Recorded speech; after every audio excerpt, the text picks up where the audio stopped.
Entra nel vivo la festa democratica trevigiana con i big nazionali che arriveranno a dare manforte alla candidatura di Giovanni Manildo. Per ora l'unico sfidante seduto al tavolo delle regionali, un banchetto al quale potrebbe aggiungersi Alberto Stefani, a cui è arrivata anche da parte di Salvini l'investitura ufficiale da Oppeano.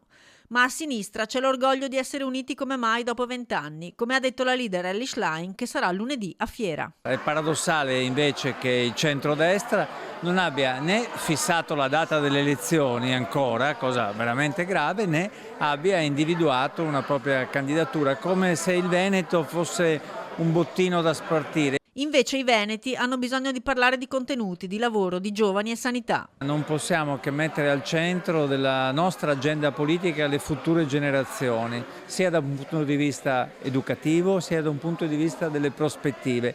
Il Veneto è una regione dalla quale ancora molti giovani se ne vanno.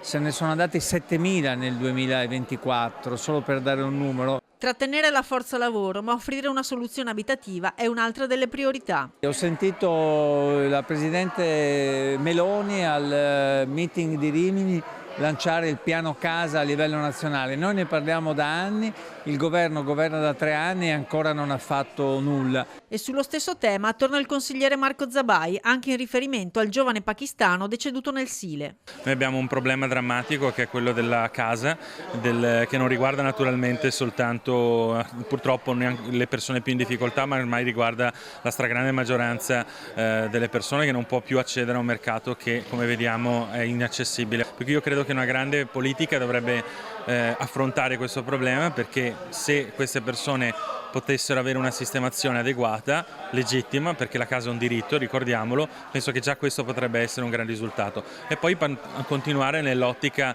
dell'accoglienza diffusa e superare il modello dei grandi centri, che è un modello esclusivo che crea più disagi che altro. Un solo obiettivo per il PD a 3 mesi dalle elezioni regionali, anche con i passaggi di Bonaccini, Schlein e Bersani.